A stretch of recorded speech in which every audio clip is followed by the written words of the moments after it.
PSC പരീക്ഷയിൽ ആദ്യത്തെ 100 റാങ്കിനുള്ളിൽ വരാൻ വേണ്ടിയിട്ട് റാങ്ക് നേടിയവർ ചെയ്ത കാര്യങ്ങളെക്കുറിച്ചിട്ടാണ് ഇന്നത്തെ വീഡിയോയിൽ പറയുന്നത്. ഇതിൽ പ്രധാനമായും എനിക്ക് പരിചയമുള്ള ടോപ്പേഴ്സ് ചെയ്ത കാര്യങ്ങളാണ് പറയുന്നത്. അതിൽ ഒന്നാമത്തെ കാര്യം, അവർ സ്വന്തമായിട്ട് അക്കാഡമിക് കലണ്ടർ ക്രിയേറ്റ് ചെയ്യുമായിരുന്നു.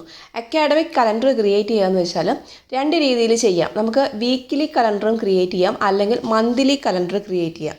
കുറച്ച് മടിയൊക്കെ ഉള്ള ആൾക്കാരാണെങ്കിൽ എല്ലാ ആഴ്ചയിലേക്കുമുള്ള കലണ്ടർ തയ്യാറാക്കുന്നതാണ് നല്ലത്. ഇനി അതല്ല, നിങ്ങൾക്ക് നല്ല പഠിക്കും, നല്ല ഉറപ്പുള്ള ആൾക്കാരാണെങ്കിൽ എല്ലാ മാസത്തേക്കുമുള്ള കലണ്ടർ തയ്യാറാക്കാം. കലണ്ടർ തയ്യാറാക്കാൻ വേണ്ടിയിട്ട് ഒന്നുകിൽ നിങ്ങളുടെ വീട്ടിലുള്ള കലണ്ടർ യൂസ് ചെയ്യാം, അതല്ലെങ്കിൽ നമ്മളൊരു പേപ്പറിലോ ബുക്കിലോ കലണ്ടർ ക്രിയേറ്റ് ചെയ്യുക. ഇപ്പോൾ വീക്കിലി കലണ്ടർ ആണെങ്കിൽ തിങ്കൾ തൊട്ട് സൺഡേ വരെ ഇങ്ങനെ മാർക്ക് ചെയ്ത് വെക്കുക. അതിനുശേഷം ഓരോ ദിവസവും പഠിക്കേണ്ട ടോപ്പിക്സ് അതിൽ എഴുതി വെക്കുക. അതോടൊപ്പം റിവിഷൻ ചെയ്യാനുള്ള സമയം കൂടി അതിൽ മെൻഷൻ ചെയ്ത് വെക്കണം. അപ്പോൾ മടിയുള്ള ആൾക്കാരാണെങ്കിൽ ഇങ്ങനെ വീക്കിലി കലണ്ടർ ക്രിയേറ്റ് ചെയ്ത് കഴിഞ്ഞാൽ ഇപ്പോൾ ഈ ഒരാഴ്ച നമ്മൾ കലണ്ടർ ക്രിയേറ്റ് ചെയ്തു, അത് ഫുള്ള് പഠിച്ച ശേഷം മാത്രം അടുത്ത ആഴ്ചത്തേക്കുള്ള കലണ്ടർ ക്രിയേറ്റ് ചെയ്ത് പോവുക.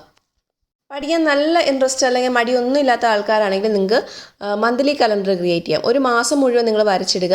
എന്നിട്ട് ആ ഓരോ മാസവും ഓരോ ദിവസവും പഠിക്കേണ്ട കാര്യങ്ങൾ എഴുതി വെക്കുക. എന്നിട്ട് അത് ഫോളോ ചെയ്ത് പോകുന്നതായിരിക്കും കുറച്ചുകൂടി നല്ലത്. അപ്പോൾ ഒരു സിലബസിൽ നിന്ന് ഏതൊക്കെ വിഷയങ്ങൾ പഠിക്കണം എന്നുള്ള ഒരു ഐഡിയയും കൂടെ കിട്ടുന്നതാണ്. ഞാനൊക്കെ ചെയ്തിരുന്നത് വീക്കിലി കലണ്ടർ ആയിരുന്നു, കാരണം എനിക്ക് കുറച്ച് മടിയുള്ളത് കൊണ്ട് ഞാൻ ആഴ്ചയിൽ തീർത്ത് പോവുകയുള്ളായിരുന്നു. ടോപ്പ് റാങ്ക് വാങ്ങുന്നവർ ചെയ്യുന്ന രണ്ടാമത്തെ കാര്യമാണ് ആക്റ്റീവ് ലേണിംഗ്. പഠിക്കുന്നത് എപ്പോഴും വളരെ ആക്റ്റീവായിട്ട് വേണം. ആർക്കോ വേണ്ടി ചത്ത് കിടന്ന് പഠിച്ചിട്ട് ഒരു കാര്യമില്ല.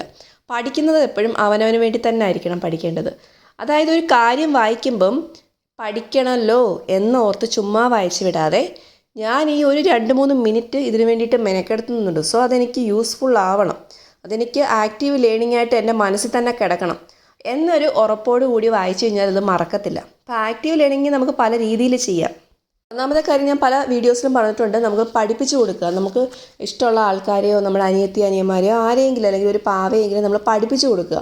പഠിപ്പിച്ചു കൊടുക്കുമ്പോൾ നമ്മളത് കൂടുതൽ വായിക്കും, അല്ലെങ്കിൽ കൂടുതൽ നമ്മൾ മനസ്സിലാക്കി അവരുടെ അടുത്ത് പറയാൻ ശ്രമിക്കും. അപ്പോൾ അങ്ങനത്തെ കാര്യങ്ങൾ നമ്മൾ മറക്കില്ല. അതാണ് ആക്റ്റീവ് ലേണിംഗ് എന്ന് ഉദ്ദേശിക്കുന്നത്. അതിന് താല്പര്യം ഇല്ലാത്തവരാണെങ്കിൽ എന്ത് കാര്യം വായിക്കുന്നോ അതിൻ്റെ ഒരു സമ്മറി തയ്യാറാക്കുക.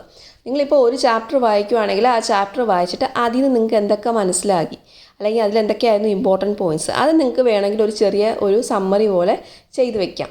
അപ്പോൾ നിങ്ങൾക്ക് പിന്നീട് റിവിഷൻ ചെയ്യുമ്പോൾ ഈ സമ്മറി നോക്കിയാൽ തന്നെ ആ ഒരു പേജ് ഫുള്ള് നിങ്ങൾക്ക് കാണാപ്പാടമായിട്ട് മനസ്സിൽ വരും. ടോപ്പേഴ്സ് ചെയ്യുന്ന മൂന്നാമത്തെ കാര്യമാണ് അപ്ഡേറ്റ് യുവർ സ്റ്റഡി റുട്ടീൻ. അതായത് നമ്മളുടെ സ്റ്റഡി റുട്ടീൻ അപ്ഡേറ്റ് ചെയ്തുകൊണ്ടിരിക്കുക.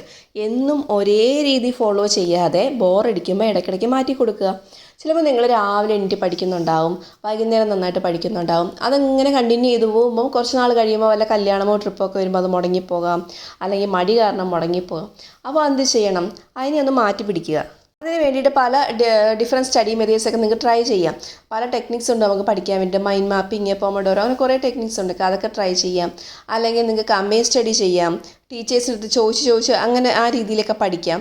അങ്ങനെ പല രീതിയിൽ നമുക്ക് പഠിത്തത്തിൻ്റെ ഒരു ബോറടി മാറ്റാൻ കഴിയും. അടുത്തത്, keep your body and mind active for peak performance. എപ്പോഴും വളരെ ഇൻ്റലിജൻ്റായിട്ട്, വളരെ സ്മാർട്ടായിട്ട്, വളരെ എനർജറ്റിക്കായിട്ട് പെർഫോം ചെയ്യാൻ റെഡി ആയിട്ടിരിക്കുക. അതിന് നമുക്ക് എന്ത് വേണം? നല്ല ഉറക്കം വേണം, അല്ലേ? അപ്പോൾ രാത്രിയിലൊക്കെ പഠിച്ച ശേഷം പരമാവധി ഒരു 7-8 മണിക്കൂറെങ്കിലും ഉറങ്ങാൻ ശ്രമിക്കുക. അതേപോലെ പഠിക്കുന്നതിൻ്റെ സമയത്ത് ഫോൺ മാറ്റി വയ്ക്കുക. ഈ റീൽസൊക്കെ നമ്മുടെ മൈൻഡിനെ വെറും ഡെഡ് ബോഡി ആക്കുന്ന കാര്യങ്ങളാണ്. അപ്പോൾ അതൊക്കെ കുറച്ച് വയ്ക്കുക. അതിനൊക്കെ വേണ്ടി കുറച്ച് സമയം മാറ്റി വയ്ക്കുക. ഇപ്പോൾ ചോറൊക്കെ കഴിച്ചിട്ട് 1 മണിക്കൂർ അങ്ങനെയുള്ള രീതിയിലേക്ക് സമയം മാറ്റി വയ്ക്കുക. അല്ലാതെ ആവശ്യമില്ലാത്ത സമയത്തൊന്നും ഒരിക്കലും റീൽസ് കാണാനോ ഫോൺ എടുക്കാനോ പോകരുത്. നമ്മുടെ ബോഡിക്കും മൈൻഡിനും ഒക്കെ മാക്സിമം റെസ്റ്റ് കൊടുക്കുക. അതുകൊണ്ടാണ് 7-8 മണിക്കൂർ ഉറങ്ങണമെന്ന് പറയുന്നത്.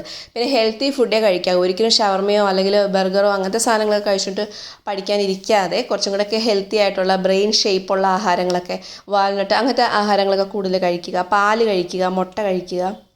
ഏറ്റവും പ്രധാനം മോട്ടിവേറ്റ് ആയിട്ടിരിക്കുക എന്നുള്ളതാണ്. മോട്ടിവേഷന് വേണ്ടിയിട്ട് വീഡിയോസ് കാണണം എന്നില്ല, സ്വന്തമായിട്ട് മോട്ടിവേറ്റ് ആവാം. നമ്മൾ സക്സസ് ആയിട്ട് വേണം നമുക്ക് ഫാമിലിയിലും നമ്മുടെ നാട്ടിലൊക്കെ ഒരു തലയുയർത്തി നിൽക്കാനും, അല്ലെങ്കിൽ നമ്മുടെ വീട്ടുകാർക്ക് അഭിമാനം ഉണ്ടാവാനും ഒരുപാട് കാര്യങ്ങൾ നമ്മൾ ചെയ്തു തീർക്കാനുണ്ടല്ലേ. ജോലി കിട്ടിയിട്ട് ഇങ്ങനെ ഒരുപാട് കാര്യങ്ങൾ നമുക്കിങ്ങനെ വാലേ വന്നുകൊണ്ടിരിക്കും.